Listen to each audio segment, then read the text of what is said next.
Benvidos ás parroquias de Cañón. Hoxe visitamos a única, incrible e animada Vila de Arzúa.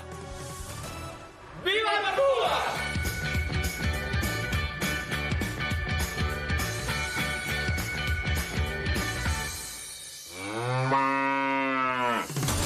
Parece que o tempo respecta aos arzuáns intervalos de nubes e claros con posibilidade de chuvia. Parabéns a Adrián Mosteiro, que por fin se independizou dos pais. Quedou descansado Gabriel. Por certo, Castro fai 49 anos. 50 xa están aí e ten moito tino Castro. Comezamos coa noticia do día. Fito histórico. A parroquia de Santa María está en shock. Kiko Cañotas, meu pai, ten a ovella preñada. Falamos con ele. Un animal grandísimo, 1 ano e medio polo menos, e sin empreñar. Hasta que veu foguete para a casa. Que fixo? Empreñar a ovella que non empreñaba, Miguel. Mira, pai, que contento estou, Non me fastidies, Miguel. Aquí a cousa é que ti dixeches que hoxe paría a ovella, chegamos aquí e a ovella nin pareu nin nada. Pero está a punto, carallo, non a vez. Bueno, pero non pareu. Tan pronto cambia a luna, a ovella para. Economía.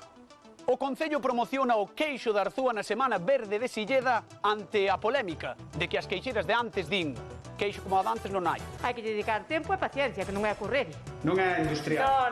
No. Isto é camán e doblar a espalda e sacrificarse. Vaya queixazos ten esa señora.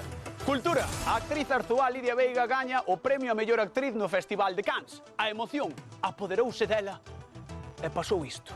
Deronme o premio, baixei hasta a miña cadeira, tiña xente maravillosa ao meu lado que me veu saludar, pousei o premio na cadeira e cando me fun para sentar, olvideime de que estaba aí o premio e o can,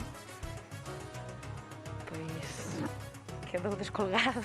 Só alguén de Arzúa podía liala así. Pechamos este informativo parroquial, estas parroquias de Cañotas, con Arte na Rúa, un espazo no que 13 escultores e pintores están na Capela da Madalena realizando pois obras en directo.